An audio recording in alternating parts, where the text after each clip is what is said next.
দেখো এখানে বলছে এ সেল অফ ইএমএফ, হ্যাঁ সেলের ইএমএফ কত আছে 1.5 ভোল্ট। ইএমএফ এই যে লিখেছি 1.5 ভোল্ট লিখেছি, এই যে একটা সেল আছে এবং কি দিয়েছে ইন্টারনাল রেজিস্ট্যান্স, মানে সেলের ভিতরের রেজিস্ট্যান্স আছে কত, এই সেলের ইন্টারনাল রেজিস্ট্যান্স আছে 1 ওহম। তারপরে বলছে connected to the register 4 ohm and 20 ohm, 4 ohm এবং 20 ওহম রেজিস্টারের সাথে এটা কানেক্টেড আছে ইন এ সিরিজে কানেক্টেড আছে। দেখেছো তার সিরিজে কানেক্ট করে দিয়েছি। এই ছবিটা তোমাকে নিজে রাখতে হবে, ঠিক আছে? হ্যাঁ কোনো জায়গায় ছবি আঁকা থাকবে কিন্তু এখানে ছবিটা নিজে রাখতে হবে, ঠিক আছে? তাহলে কি হচ্ছে, ফার্স্টে একটা আমার ব্যাটারি বা সেল, প্রথমে একটা সেল বলেছে যার ইন্টারনাল রেজিস্ট্যান্স আছে কি 1.5 ভোল্ট, ইন্টারনাল রেজিস্ট্যান্স না সরি ইএমএফ ইলেকট্রোমোটিভ ফোর্স আছে 1.5 ভোল্ট, আর রেজিস্ট্যান্স আছে কত, ইন্টারনাল রেজিস্ট্যান্স 1 ওহম। তার সাথে সিরিজে দুটো রেজিস্ট্যান্স কানেক্ট করা আছে 20 ওহম আর 4 ওহম, ঠিক আছে? এইবার আমাকে কি বলছে কারেন্ট ইন দ্য সার্কিট, এই সার্কিটে টোটাল কারেন্ট কত যাবে, ঠিক আছে? এই সার্কিটে টোটাল কত কারেন্ট যাবে, তাহলে দেখো লিখব কারেন্ট ইন দ্য সার্কিট, সার্কিটের মধ্য দিয়ে কত কারেন্ট যাবে, দেখো V is equal to I R, I is equal to V by R, ঠিক আছে? তা ভি মানে এখানে কি, ভি মানে এখানে ই টোটাল ইএমএফ, এই যে হ্যাঁ মানে ইএমএফ এর কথা বলছে এখানে, এই যে ভি বাই আর, ভি এর জায়গায় ইএমএফ, ইএমএফ বাই আর, ঠিক আছে? তাই ইএমএফটা কত আছে, ইএমএফ কত আছে এখানে 1.5, আর আর মানে কত, টোটাল রেজিস্ট্যান্স, আর মানে এই সার্কিটের টোটাল রেজিস্ট্যান্স, তার সিরিজে আছে তাই প্লাস হবে 1 ohm internal resistance plus 20 ohm কি হচ্ছে এই রেজিস্ট্যান্স প্লাস 40 ওহম এই 4 ওহম, সবগুলো প্লাস হয়ে যাচ্ছে যেহেতু সিরিজে আছে তাই প্লেন প্লাস করতে হয় সব রেজিস্ট্যান্সগুলো। তাহলে 1.5 প্লাস 24 প্লাস 1 25, এই পয়েন্ট তুলে এখানে 0 দিলাম, ঠিক আছে? 3 5 15, 5 5 25, 3/50 হচ্ছে, ঠিক আছে? 3/50, আমি একটা কাজ করি 3/50, এই ক্যালকুলেশন সোজা করার জন্য আমি কি করব, এখানে 2 দিয়ে ইন্টু করবো, এখানে 2 দিয়ে ইন্টু করবো, তাহলে 6/100, তাহলে এটা পয়েন্ট দিলে কী হবে 0.06 অ্যাম্পিয়ার কারেন্ট যাচ্ছে টোটাল সার্কিটের মধ্য দিয়ে, ঠিক আছে? এইবার দেখো আমার পরের কোশ্চেনটা কি বলেছে, পরের কোশ্চেন বলেছে the PD across the register across is resistance, এই যে R1 রেজিস্টার আর R2 রেজিস্ট্যান্সের মধ্য দিয়ে পিডি কত হবে, পোটেনশিয়াল ডিফারেন্স। তাহলে পিডি আমি লিখি পিডি অ্যাক্রস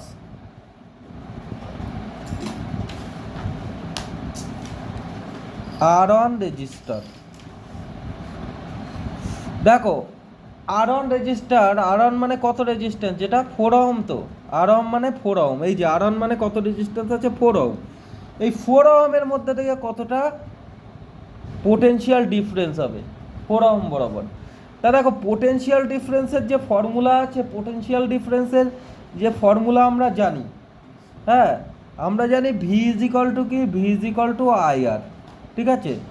তাহলে এখানে দেখো এই সার্কিট থেকে ধরো এখানে কারেন্ট আসছে, এসে এখানে আই কারেন্ট আসছে, তো এখানেও আই কারেন্ট থাকবে, এখানেও আই কারেন্ট থাকবে, কারণ এটা সিরিজ কানেকশানে আছে।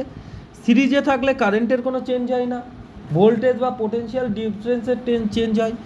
তাহলে আমি এখানে পিডি অ্যাক্রস 4 ওহম কী লিখবো, আই, একই লিখবো আই, আর যেহেতু R1 রেজিস্ট্যান্সের মধ্যে দিয়ে যাচ্ছে তাই আই R1 লিখলাম, এই ফর্মুলাটা অ্যাপ্লাই করলাম, ঠিক আছে?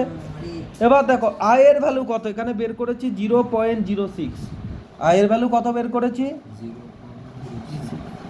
R1 এর ভ্যালু কত, R1 এর ভ্যালু 4 ওহম, হ্যাঁ তাহলে এই যে 4 ওহম লিখলাম, তাহলে 4 6 24, ঠিক আছে? 24 একটা একটা দুটোর আগে পয়েন্ট, এই যে পয়েন্ট 0.24 ভোল্ট, ঠিক আছে? দেখো 0.24 ভোল্ট আছে, হ্যাঁ। এইবার দেখো পিডি, এবার আমার পোটেনশিয়াল ডিফারেন্স 20 ওহমের মধ্যে দিয়ে পোটেনশিয়াল ডিফারেন্স কত হবে 20 ওহম রেজিস্টারের মধ্যে, ঠিক আছে?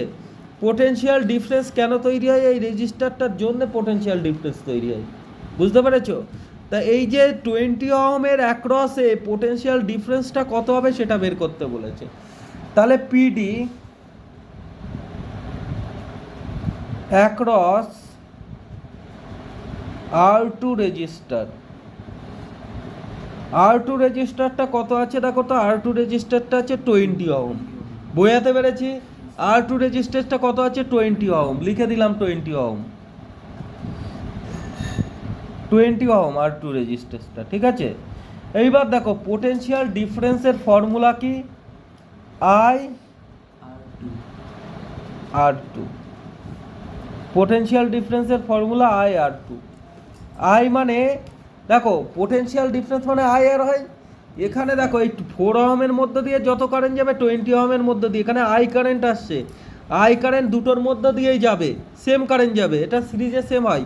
ধরো যদি এটা প্যারালাল সার্কিট থাকতো, ধরো এখান থেকে I কারেন্ট যাচ্ছে, গিয়ে এখানে একটা রেজিস্ট্যান্স থাকলো, এখানে একটা রেজিস্ট্যান্স থাকলো, আমি সব একটা অঙ্কর থেকে পুরো কনসেপ্ট ক্লিয়ার করে দেবো, বুঝতে পেরেছো? ধরো এখানে 4 ওহম রেজিস্টার, এখানে 20 ওহম রেজিস্টার, হ্যাঁ। এইবার ধরো এখানে কারেন্টটা কিন্তু ডিভাইড হয়ে যাবে, যেখানে মোড় পাবে, হ্যাঁ, যেখানে মোড় তৈরি হবে, এখানে 3 রাস্তার মোড়, এখানে একটা কারেন্ট আয়ন কারেন্ট গেল, এখানে I2 কারেন্ট, দুটো আলাদা আলাদা হয়ে যাবে কারেন্ট, বুঝতে পেরেছো? যখন মোড় পাবে তো এটা প্যারালাল সার্কিট হয়ে যাচ্ছে, প্যারালাল সার্কিট হলে কারেন্টটা চেঞ্জ হয়ে যায় কিন্তু ভোল্টেজ কিন্তু একই থাকে, হ্যাঁ। এখানে যদি 5 ভোল্ট যায়, এখানেও 5 ভোল্ট হবে, পোটেনশিয়াল ডিফারেন্স, বুঝতে পেরেছো?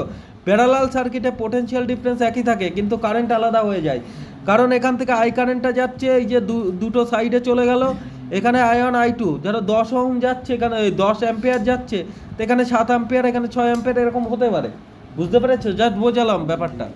এইবার দেখো যেহেতু এই সার্কিটের মধ্যে দিয়ে 20 ওহম আর 4 ওহমের মধ্যে দিয়ে একই কারেন্ট যায়, 20 ওহম আর 4 ওহম সিরিজে আছে, তাই একই কারেন্ট যাবে, তাই এই যে পোটেনশিয়াল ডিফারেন্স অ্যাক্রস R2 হচ্ছে কি হবে? I R2, কারণ কারেন্টটা তো এই 20 ওহমের মধ্যে দিয়ে কত যাবে? I যাবে, আর এর রেজিস্ট্যান্সটা কত? R2 রেজিস্টার, তাহলে I R2, I মানে কত? I মানে 0.06 বের করেছি, আর R2 মানে কত? R2 মানে কত বলো? 20, তাহলে 6 2 আর 12, এই 0 বসে গেল একটা একটা দুটোর আগে, তাহলে এত ভোল্ট, 1.2 ভোল্ট, এই পরের জিরোর কোনো ভ্যালু নেই, বুঝতে পেরেছো? এইবার সি নম্বর দেখো, এ হয়ে গেল, এ হয়ে গেছে প্রথমে, বি করে দিলাম, তারপরে সি, সি বলেছে the potential difference across the cell, সেলের টোটাল পোটেনশিয়াল ডিফারেন্স কত হবে? স্টপ স্টপ, শোনো, বিডি অ্যাক্রস দ্য সেল,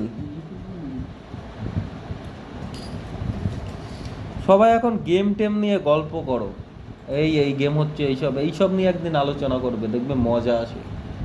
হ্যাঁ, এই সার্কিট নিয়ে সার্কিট নিয়ে কি হচ্ছে হচ্ছে, ঠিক আছে, এইসব নিয়ে আলোচনা করবে। দেখো পিডি অ্যাক্রস দ্য সেল, এ দেখো পিডি অ্যাক্রস দ্য সেল, এই সেলের মধ্যে পোটেনশিয়াল ডিফারেন্স কত হবে? দেখো, এই চোপ, তোমার কিন্তু চাপকে চামড়া তুলে দেবো, বুঝতে পেরেছো? খাও বকা। কি বলছে? পিডি অ্যাক্রস দ্য সেল, সেলের মধ্যে দিয়ে পিডি কত হবে? দেখো এখানে পিডি কত, এখানে দেখো এই R2 রেজিস্ট্যান্সের মধ্যে দিয়ে পোটেনশিয়াল ডিফারেন্স কত আমি ধরলাম, হ্যাঁ, এখানে ধরলাম আমি R2 রেজিস্ট্যান্সের মধ্যে দিয়ে পোটেনশিয়াল ডিফারেন্স কত হয়েছে? 1.2 ভোল্ট, তাই এটা লিখলাম, এই একটা পোটেনশিয়াল ডিফারেন্স হলো। আর 4 ওহম রেজিস্ট্যান্সের মধ্যে দিয়ে, 4 ওহম রেজিস্ট্যান্সের মধ্যে দিয়ে পোটেনশিয়াল ডিফারেন্স কত এসছে? 0.24, তাহলে টোটাল পোটেনশিয়াল ডিফারেন্স কত হলো? এটা এটা একটা জিরো লিখতে পারি, এই যে 1.20 ছিল তো, তার দুটো অ্যাড করব, 1.20 প্লাস 0.24 অ্যাড করে দাও, 4 2 আর 2 4, 1.44, 1.44 ভোল্ট হচ্ছে টোটাল সার্কিটের পোটেনশিয়াল ডিফারেন্স হলো। এটা কিন্তু পোটেনশিয়াল ডিফারেন্স না, এটা ইলেকট্রোমোটিভ ফোর্স। তাহলে এখানে একটা পোটেনশিয়াল ডিফারেন্স হলো, এই 20 ওহমের মধ্যে একটা পোটেনশিয়াল ডিফারেন্স, একটা 4 ওহমের মধ্যে পোটেনশিয়াল ডিফারেন্স, আর দুটো অ্যাড করে দিলাম, টোটাল পোটেনশিয়াল ডিফারেন্স বেরিয়ে গেল। এটা সিরিজে আছে বলে অ্যাড করতে হতো। যদি এরকম প্যারালাল সার্কিটে থাকতো তাহলে এটা আর এটার পোটেনশিয়াল ডিফারেন্স একই হতো। বুঝতে পেরেছো কি বললাম? হ্যাঁ, তাহলে ক্লিয়ার, কনসেপ্ট ক্লিয়ার? হ্যাঁ, দেখো তারপরে কি বলছে, এই যে বলেছে voltage drop when the current is flowing, যখন কারেন্টটা যাবে তখন ভোল্টেজ ড্রপ কত হবে।